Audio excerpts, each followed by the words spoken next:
Assalamualaikum warahmatullahi wabarakatuh.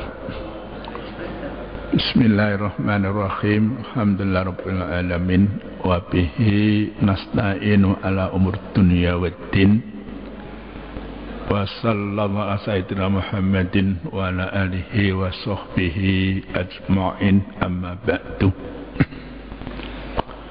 Para jamaah yang dirahmati Allah, para pendengar yang berbahagia, puji dan syukur kita panjatkan kehadiratnya atas kelimpahan rahmat, hidayah serta taufiknya, sehingga pada saat ini kita diberi kemampuan untuk tetap taat melaksanakan perintah Allah, menjauhkan larangan-larangannya. Mudah-mudahan itu tetap istiqomah kita jalankan dengan penuh keikhlasan pada Allah Subhanahu wa ta'ala. Sholawat salam mudah-mudahan terlimpah untuk junjungan kita Nabi Muhammad sallallahu alaihi wasallam. Beliau adalah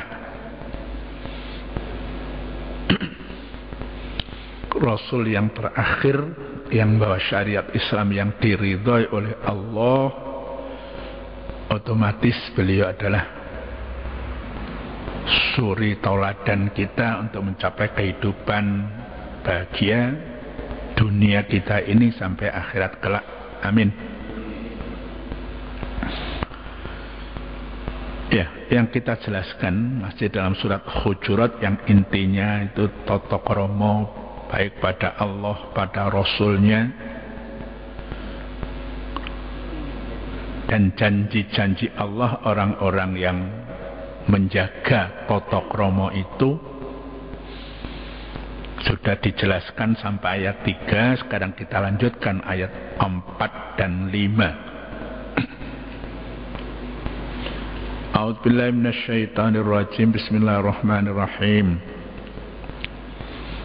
Innalladzina yunadunaka min wara'il hujurati aktsaruhum la ya'qilun walau annahum sabaru hatta takhruja ilaihim lakana khairal lahum wallahu ghafurur rahim.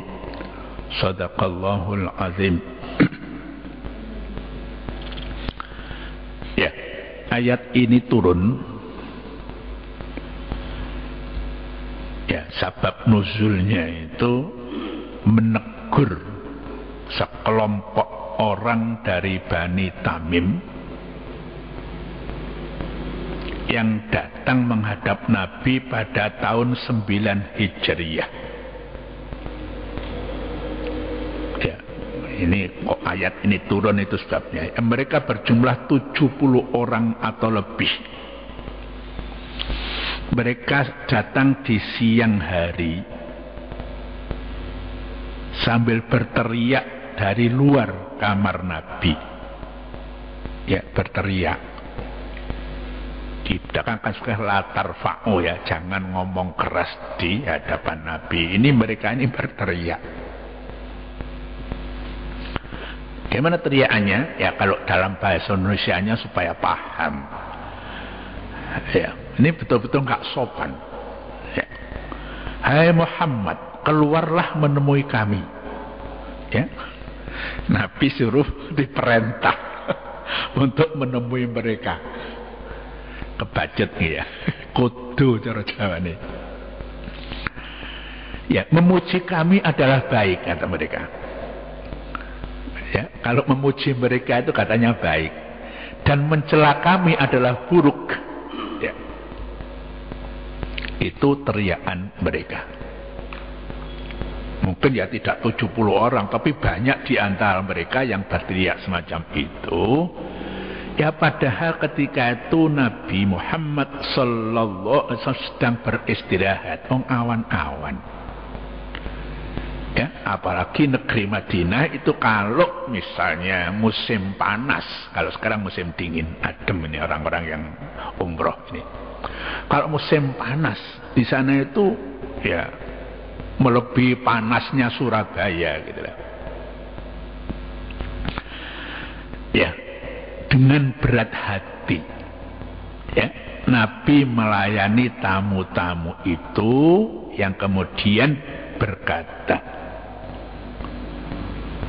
ya mereka tamu yang tidak diundang yang banyak tadi itu, kami datang untuk bermusabaqah denganmu, izinkanlah kami memperdengarkan kepadamu penyair dan khotib kami. Biasa mereka itu ada ahli-ahli syairnya, ini mereka menampilkan ahli syairnya itu. Rasul mengizinkan mereka, silahkanlah. Lalu menugaskan sahabat dan penyair Nabi yang namanya Hasan bin Thabit untuk menandingi mereka. Ya. Dalam riwayat yang disebutkan bahwa mereka datang untuk menebus keluarga mereka yang ditawan, yang jumlahnya 11 orang laki-laki, 11 orang perempuan, serta 30 orang anak-anak. Ini sebab diturunkannya ayat ini, ya, sebab nuzulnya. Kalau ayat yang lalu, ya, 3 dan sebelumnya itu menguraikan dampak positif yang diraih oleh mereka yang merendahkan suaranya di hadapan Nabi. Ya. Karena apa?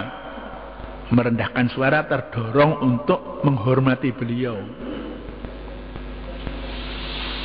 Ya, ayat ini, ya, yang baru dibaca ini mengecam mereka yang mengeraskan suara di hadapan Nabi Muhammad sallallahu alaihi wasallam. Ya, kalau diterjemahkan kurang lebih ayat di atas, sesungguhnya orang-orang yang memanggilmu dari luar kamar-kamar, kebanyakan mereka tidak mengerti. Aktsaruhum la yaqilun. Wala annahum sabaru, sedang kalau mereka itu sabar hatta tahruja ilaihim, sehingga engkau keluar menemui mereka, lakana khairul lahum, pastilah bagi mereka itu lebih baik. Ya, tapi mereka teriak-teriak. Wallahu ghafurur rahim, sesungguhnya Allah Maha Pengampun lagi Maha Penyayang. Ya, kita sendiri itu harus sopan, ya. Kalau tidak tahu sesuatu yang penting, biasanya bangsa kita ini, apalagi yang sudah sepuh, ya habis zuhur sampai menjelang asar itu kan istirahat, ya. Ya kalau telepon ya jangan waktu itulah. Ya, telepon jangan-jangan nanti malah tidak diangkat teleponnya karena orangnya istirahat. Ya. Kalau telepon itu kalau orang Muslim biasanya ya kalau dikira di rumah ya jam-jam 5 itu kan sudah menjelang maghrib, kira-kira orangnya sudah mandi, sudah sholat asar gitu. Ini salah satu kesopanan. Itu telepon itu pun juga penting juga, ya. Kecuali kalau ada kabar penting, Pak, paman sampean sedo, lah itu boleh saja kapanpun, jam 3 malam, jam berapa itu boleh, ya, itu ada kabar mendadak. Tapi kalau telepon biasa, tidak terlalu penting, ya kita pilih waktu lah, ya, supaya yang menerima juga nyaman, kan gitu. Berita yang disampaikan juga diterima dengan penuh kesadaran, ya. Ya, firman Allah yunadunaka, ya, nada yunadi, ya, itu mereka memanggil-manggil gitu, ya. Bentuk kata kerjanya, ya, fi'il mudhari' masa kini. Pada peristiwa itu sudah terjadi tahun 9 Hijriah, sudah 1430 ya, 1420 sekian kan, kalau 143 dikurangi 9 kan. Ya. Tujuannya apa? Seolah-olah peristiwa itu masih terjadi sekarang. Jadi kesan kok kudu temen se wong iku, ya, memanggil Nabi saat istirahat dengan teriakan yang keras gitu loh. Koyok-koyok sik kedadean dino saiki gitu. Ya, tujuannya menghadirkan dalam pikiran orang yang diajak bicara tentang keburukan kelakuan mereka yang memanggil dengan suara nyaring, suara keras pada saat Nabi istirahat. Ya seperti peristiwa itu digambarkan kita, kok ya teman-teman gitu. Ya, ini tata krama, Ya, jangankan pada Nabi, kita pada orang tetangga saja kita kan harus tata krama, pada paman, pada bibi dan sebagainya itu ya. Ya bentuk jamak yang digunakan yunadunaka, bukan yunadi. Ya, kalau mufrad kan yunadi. Boleh jadi karena mereka semua berteriak-teriak, atau kalau seorang saja dalam riwayat disebutkan, yakni yang berteriak itu Al-Aqra' bin Habis. Ya itu suaranya keras. Ya, walaupun seorang tapi suaranya sangat keras, sangat mengganggu gitu ya. Seperti suara orang banyak. Oleh karena ulahnya itu, ya, mereka yang lain-lain juga sudah manut saja, seolah-olah disetujui oleh orang banyak. Oleh karena pakai yunadunaka, bukan yunadika, tapi yunadunaka. Memang pastilah sebagian ada yang tidak setuju dengan cara tersebut, namun jumlah mereka sedikit, dan karena itu pula pada ayat di atas menyatakan kebanyakan mereka tidak mengerti. Aksaruhum layak kilun. Ya biasa kita musyawarah itu ya juga begitu, wangel ya, mengumpulkan suara sama itu ya mungkin mustahil, ya mustahil. Ada aja satu dua yang tidak pas. Ridhon nasi kullum jami'an ghayatun la tudrok, kata berbahasa Arab ya. Kalau musyawarah itu mengharapkan semua setuju, itu seperti seolah sesuatu yang nggak mungkin tercapai gitu ya. Ya, apalagi masalah kota Madya, pilihan wali kota kaono sing oleh soro 100%. Itu nggak mungkin kan ya. Ya, seperti itulah hidup ya. Kalau demokrasi mungkin sudah dapat 60% saja, yang lainnya juga harus mengikuti, walaupun asalnya nggak milih, tapi ya harus mengikuti itu. Itu tata kramanya demokrasi. Musyawarah juga begitu ya. Syukur-syukur dalam bahasa kita ada musyawarah mufakat, tapi mufakat itu nggak gampang bisa dicapai. Ya. Kata al-hujurat yang dikatakan kepada satu seluruh Al-Quran itu, kata hujurat itu ya hanya satu ini, di tempat ini, ya, tempat lain nggak ada. Bentuknya kan bentuk jamak dari hujratun yang artinya kamar. Ya, hujratun naum, kamar tidur, hujratun ta'am, kamar makan. Ya. Kalau dapur matbah, ya, tempat memasak. Maksudnya apa hujurat ini? Adalah kamar-kamar istri Nabi. Ya, ayat di atas tidak menyebut secara tegas bahwa kamar-kamar itu tempat kediaman istri-istri Nabi sebagai penghormatan kepada beliau dengan tidak menyinggung istri-istri tersebut. Tapi yang dikendaki kamar hujuratnya adalah kamar-kamar istri Nabi. Sekarang di mana kamar-kamar itu? Ya, zaman sekarang ini. Sekarang kamar-kamar tersebut telah menyatu dengan Masjid Nabawi. Ya, jadi salah satu di antaranya menjadi makom Rasulullah bersama Abu Bakar As-Siddiq dan Umar radhiyallahu anhuma. Ya, bagi yang sudah ke sana tahu, ya, kalau dari arah mihrab itu ke arah kiri makom Rasul, makom Abu Bakar, makom Umar ibnul Khattab. Ya. Karena seperti diketahui, ya, Nabi SAW dimakamkan di tempat beliau wafat. Ya, tempat pembaringan digeser untuk dijadikan makam. Ya, amben apa itu digeser. Ya, tempat itulah kemudian digali untuk makam beliau. Ya, tempat pembaringan digeser untuk dijadikan makam berdasar penyampaian Sayyidina Abu Bakar bahwa Nabi SAW bersabda, nabi-nabi yang diutus Allah dimakamkan di tempat mereka wafat. Ya, nabi loh. Kalau orang biasa ada yang dipindahkan ya. Itu pun kalau sangat mendesak. Kalau tidak mendesak ya sudahlah, di mana saja meninggal dikuburkan di situ. Artinya di tempat kuburan ya, bukan di tempat rumahnya gitu. Ya, di tempat kuburan. Masjid Nabawi sendiri pada awal pembangunannya ya, itu Nabi hijrah dari Mekah ke Madinah, itu kan yang pertama dibangunkan masjid. Ya, tahun pertama hijrah hanya seluas 70 kali 60 depa. Depa ini nampaknya bukan depa seperti ini. Depa di sini diartikan kurang lebih hanya 45 cm. Kira-kira hasta itu bukan depa, ya dhira, itu dhira ya. Bisa kita ukur itu ya. Kalau 60 kali 40 tidak ada 30 meter ya. Ya tapi sudah besar juga, ini juga tidak ada 30 meter. Awal-awal dibangun, walaupun bangunannya mungkin sangat sederhana sekali. Ya.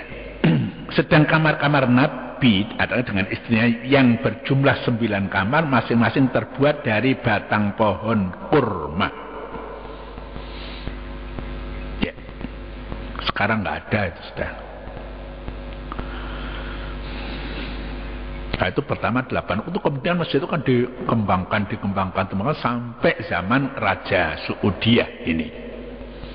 Itu sampai sekarang itu mendekati kuburan Baqi ya. Jadi kalau di sini ya kuburan seperti di Patimura itu untuk dulu pernah untuk terminal tuh ya. Sekarang toko-toko ya. Di sana itu mungkin agak digeser untuk kepentingan masjid. Lebar rumah bila diukur dari pintu ke kamar ke pintu rumah sekitar 7 depa. 7 depa ya 7 kali setengah, kira-kira 3,5 meter. Sedang luas rumah dari dalam, yakni dari kamar sekitar 10 depa ya, dari 5 meter. Dan dengan demikian luas kamar bersama rumah sekitar 17 depa. Ya 8 meteran lah. Seperti ya setiap depa diperkirakan sepanjang 45 cm. Ini gambaran ya, bagaimana sederhananya kehidupan keluarga Nabi Muhammad SAW. Al-Hasanul Basri, seorang tabi'in ya. Tabi'in besar, tabi'in yang sangat terkenal itu. Saya pernah masuk ke kamar-kamar istri-istri Nabi. Ya tabi'in kan zamannya itu masih dekat dengan zaman Nabi. Mungkin kamar-kamar itu belum dibongkar. Ya sedemikian pendeknya, artinya sedemikian rendahnya, sehingga saya batas menjangkau atapnya dengan tangan saya. Jadi bangunannya bukan bangunan yang tinggi begitu. Digayuk itu paling-paling orang 2,5 meter ya. Iya. Gayukan itu kira-kira 2,5 meter. Dulu ada istilah piro jerone sak adek sak pengawe gitu. Nah ini begitu kira-kira sak adek sak pengawe. Penggunaan bentuk jamak untuk kata kamar-kamar hujurat bertujuan mengisyaratkan bahwa suara tersebut begitu keras sehingga terdengar di seluruh kamar, atau bahwa kelompok yang datang itu berpencar masing-masing memanggil Nabi dari ke-9 kamar yang ada. Ya, ini yang ayat ini turun karena ya kedatangan Bani Tamim ini tidak sopan gitu ya. Kita lanjutkan dengan ayat 6. Ini ayat ini penting ya. Zaman dulu, zaman sekarang sangat penting. A'udzubillahi minasyaitonirrajim. Bismillahirrahmanirrahim. Memang semua ayat itu penting, tapi ini kandungannya itu sangat penting. Ya ayyuhalladzina amanu in ja'akum fasiqum binaba'in fatabayyanu an tusibu qauman bijahalatin fatusbihu ala ma fa'altum nadimin.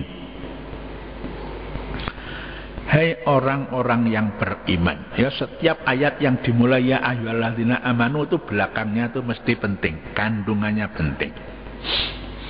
Jika datang kepada kamu seorang fasik membawa kabar, membawa suatu berita, maka bersungguh-sungguhlah mencari kejelasan agar kamu tidak menimpakan suatu musibah pada suatu kaum tanpa pengetahuan yang menyebab kamu atas perbuatan kamu menjadi orang-orang yang menyesal. Ya, kalau ono kabar bahasa sekarang dikonfirmasikan, tabayun, bener nggak kabar itu? Bener nggak Habibie mati? Kalau ada kabarnya itu ada tabayun. Ya, apalagi orang yang bawa kabar ini orang yang apa? Diingat kata orang yang fasik, yang biasa goroh sak piturute iku, kita hati-hati. Banyak orang tertipu yang semacam Pak sampean duwe-duwe ayo brandon. Engko batine sewulane sakmene. Itu kita dilihat dulu dia seorang pengusaha sukses atau orang yang biasanya memang ya hidupnya suka ngakal-ngakali wong. Ya kenyataan kehidupan kan ada yang semacam gitu ya. Kalau kelompok-kelompok ayat yang lalu merupakan tuntunan bagaimana seharusnya bertata krama dengan Nabi, kelompok ayat ini menguraikan bagaimana bersikap terhadap sesama manusia. Kados kula kalian jenengan. Yang pertama diuraikan adalah sikap terhadap orang yang fasik. Hati-hati loh kan gitu seolah-olah. Wong mukmin hati-hati loh ngadepi wong sing modele kaya ngene. Ayat ini menurut banyak ulama turun menyangkut kasus Al-Walid bin Uqbah bin Abi Mu'aid yang ditugaskan Nabi menuju Banil Mustalik di sini ya. Ya kadang-kadang disebut Banil Mustalik juga untuk memukul zakat. Ya Nabi mengutus Al-Walid bin Uqbah, bukan Al-Walid bin Walid ya. Diutus untuk datang suatu daerah untuk mengambil zakat. Ketika anggota masyarakat yang dituju mendengar kedatangan utusan Nabi yaitu Walid, mereka keluar dari perkampungan mereka untuk menyambutnya sambil membawa sedekah atau zakat mereka. Tetapi Al-Walid menduga bahwa mereka akan menyerangnya. Ya, padahal orang-orang itu sudah menyambut akan bawa ini menyerahkan. Ini Al-Walid menyangka jangan-jangan wongku menyerang saya seperti peristiwa John K. Bolonya itu ya yang menyerang rumah sakit angkatan darat. Ya. Ya, ini karena berita ya, berita yang belum ditabayunkan, belum dikonfirmasi. Karena itu ia kembali Al-Walid kembali ke Madinah menghadap Nabi, melaporkan pada Rasul bahwa Bani Mustalik enggan membayar zakat dan bermaksud menyerang Nabi. Rasul marah, ya sama dengan SBY marah, gak cerdas katanya. Ya Nabi juga marah. Boleh nggak marah? Boleh. Pada suatu saat harus marah, marah. Dan mengutus Khalid bin Walid, ya.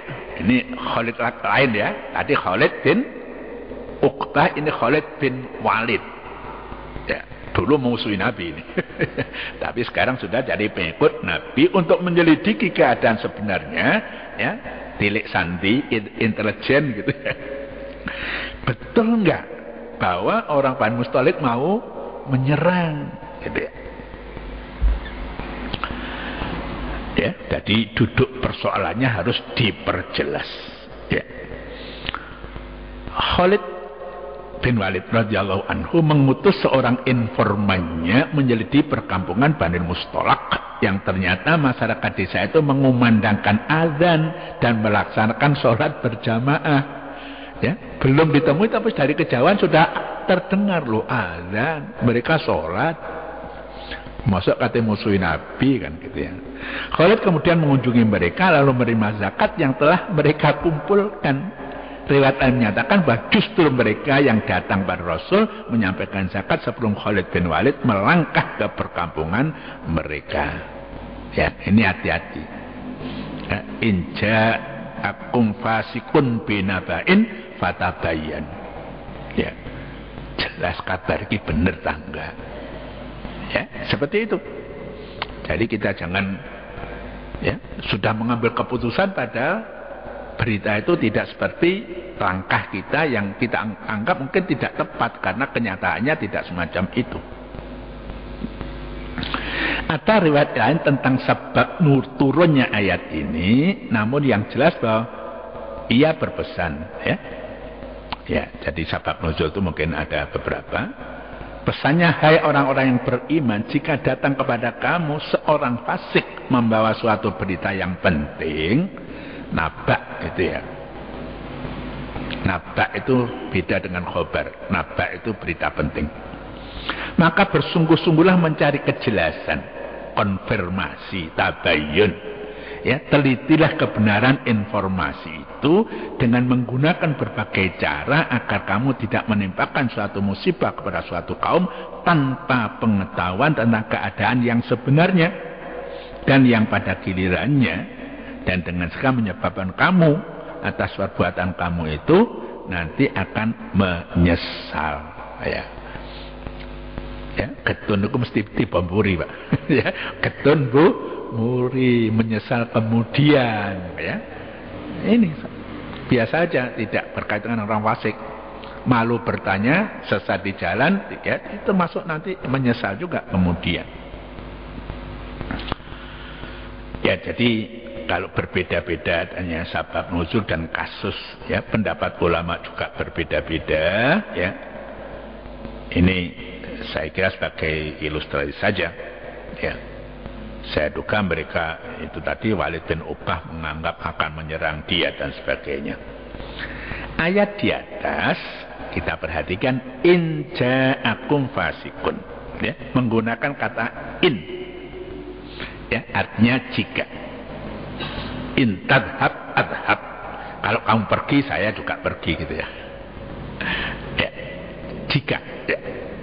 Yang biasa digunakan sesuatu yang diragukan atau jarang terjadi, ini mengisyaratkan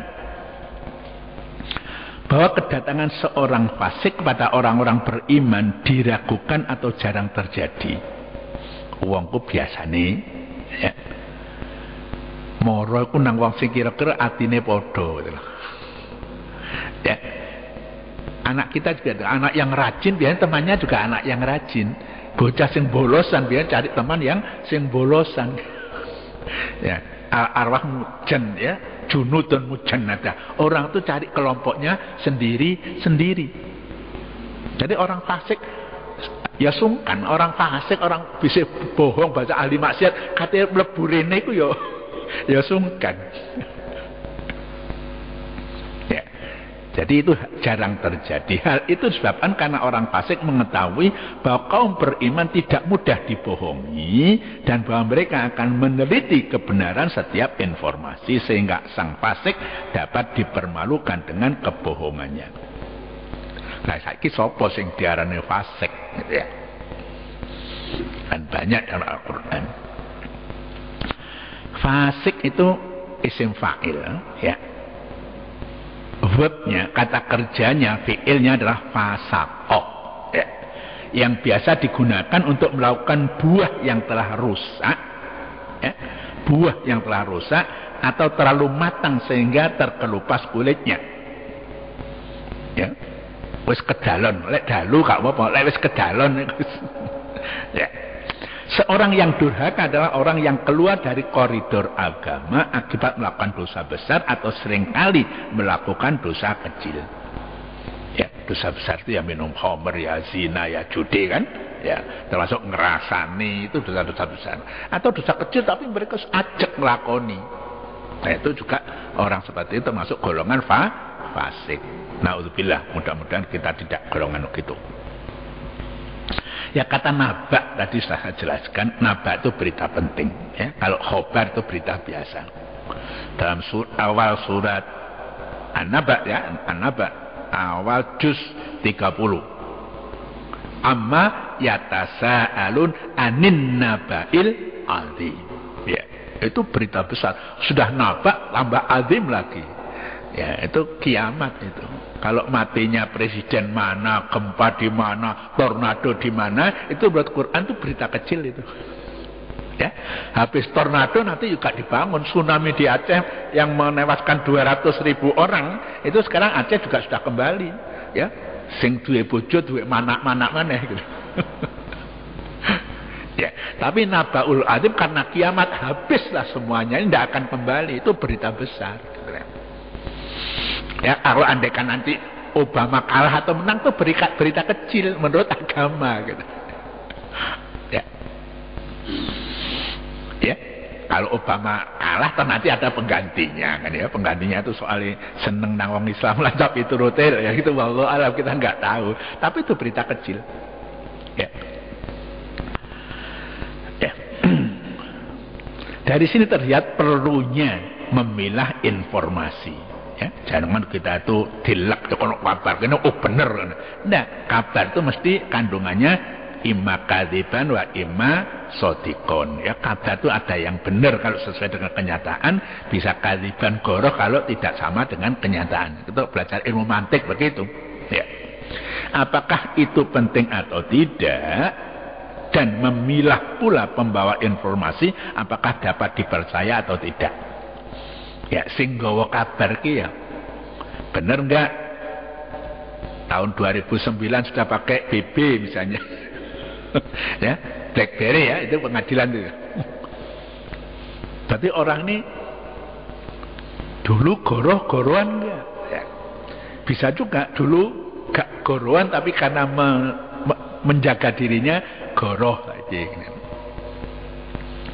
Ya, tapi kalau jadi saksi itu tanggungannya ya berat gitu ya. Saksi yang dusta itu berat, kan bisa nyakseni ya, misalnya soal waris, oh iya itu memang anaknya betul padahal itu bukan anaknya, nah, itu kan dolim itu ya, memberi hak pada orang yang tidak berhak ya. Jadi kalau kita jadi saksi ya katakanlah apa yang kita ketahui atau yang kita dengar ya, itu toto kromonya ya, etikanya jadi saksi. Orang beriman tidak dituntut untuk menyelidiki kebenaran informasi dari siapapun yang tidak penting ya. Bahkan didengarkan tidak wajar, karena jika demikian akan banyak energi dan waktu yang dihamburkan untuk hal-hal yang tidak penting.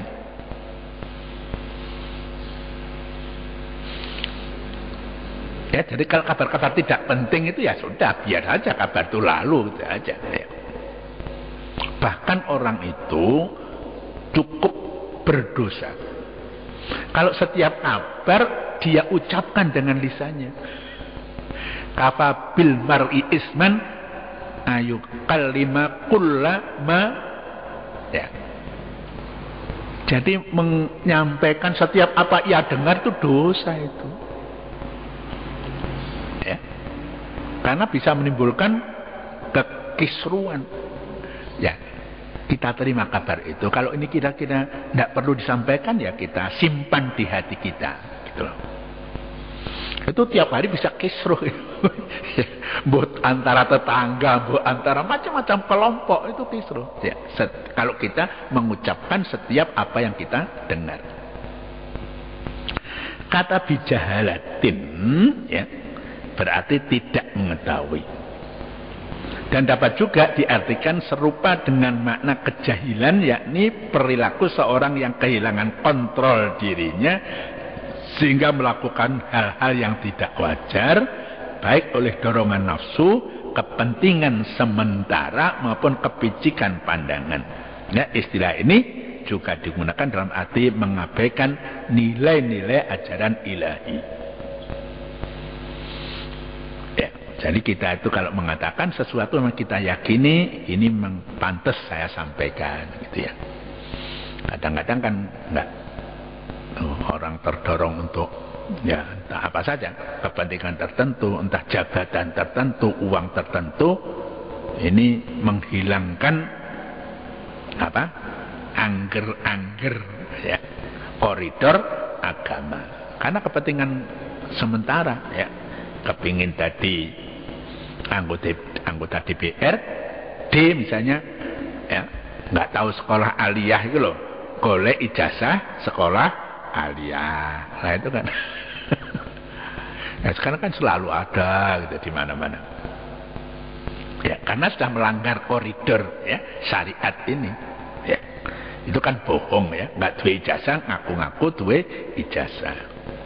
Ayat di atas merupakan salah satu dasar yang ditetapkan agama dalam kehidupan bermasyarakat, sekaligus ia merupakan tuntunan yang sangat logis bagi penerimaan dan pengamalan suatu berita. Ya kalau mau koran ku ya aja dipercaya kabeh, ya kan? Wartawan itu golek larise korane kadang-kadang gedhe-gedhekno sing gak pari gedhe ngono lho. Ya, kita lihat. Kan namanya juga surat kabar ya, surat kabar ya. Kabar itu mengandung kebenaran dan kebohongan, itu saja intinya. Kalau memang nyata-nyata ada kayu ambruk nibani mobil, kenyataannya seperti itu, kabar itu benar gitu ya. Nah, karena kenyataan semacam itu. Tapi nek ya montore gak pati rusak dikabarno ya. Rusake nemen iku sudah melebihi gitu. Ben laris ya. Nah, koran banyak dagangan ya. Kehidupan manusia dan interaksinya, hubungan satu dengan yang lain harus didasarkan hal-hal yang jelas. Ya. Manusia sendiri tidak dapat menjangkau seluruh informasi, enggak tahu. Ya. Aku takon piro sih regane manggis sak kilo, saya enggak tahu. Ya. Ya kan? Enggak tahu, mungkin di pojok ujung sini dengan ujung sana harganya sudah berbeda gitu. Regane jeruk, jambu merah itu bisa juga berbeda, antara di pasar sini dengan di Gadang sana bisa berbeda, antara pasar sini pasar dengan Klojen sudah berbeda. Piro regane kudu jelas. Lek ndek pasar besar regane sak kilo umpama 10.000, itu belum tentu kan di tempat yang lain harganya semacam itu. Itu barang yang ketok ya, ketok ya. Belum hal-hal yang sifatnya lebih hasil pikiran orang ya, itu kita nggak gampang gitu ya. Jadi oleh karena itu setiap berita harus disaring, khawatir jangan sampai seseorang melangkah ya dengan sesuatu yang tidak jelas ya, bijahalatin tadi. Dengan kata lain, ayat ini menuntut kita menjadikan langkah kita berdasar pengetahuan sebagai lawan dari jahalah. Ya, duit-duit panjane di omah pesen aku kok tukokno jeruk mana ya. Ya, harganya 1 kilo misalnya ya, misalnya nggak tahu kan ya, jeruk kuning-kuning itu dari Cina barang. Kalau 10 kilo piro Pak gimana sak kilo? Ya 10 kilo, ya jujur saja. Harus jujur ya. Pada pedagang juga gitu. Kalau harganya sebegitu ya kita jangan nganyang sing suwe-suwe, paling-paling nggak oleh jeruk. Ya, jadi pedagang itu juga mencari untung untuk kehidupannya, itu enggak salah ya. Dalam untung terlalu banyak juga nggak bisa. Mungkin kene dodol 10 ndek kono dodol 9.500 mesti diparani 9.500. Sing dodol 10 lek barangnya podo kualitasnya sama ya milih sing rodok murah kan gitu loh. Ya hidup itu begitu.